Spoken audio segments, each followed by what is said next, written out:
Здравейте и добре дошли в кулинарни уроци с Таня. Предстои един голям български празник – Трифон за Рязан.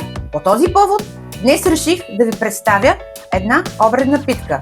Продуктите необходими за нея са брашно, прясно мляко, кисело мляко, яйца, захар, сол, оцет, олио, масло и мая. Слагам прясното мляко, захар, сол, олио, оцет, кисело мляко.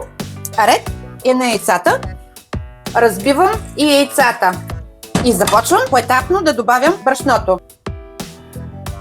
Ще продължа да меся тестото с ръка. Слагам памучна кърпа и го оставям да ферментира. И е време да продължим. Ще изсипя тестото на плота и ще го премеся отново. И ще разделя на 6 части.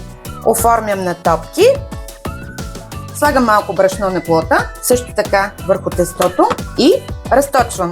Мажа с масло, режа и завивам. Питката ферментира и сега ще я намажа с жълтък и малко прясно мляко. И питката влиза във фурната на 170 градуса. Вижте какъв златист загар има.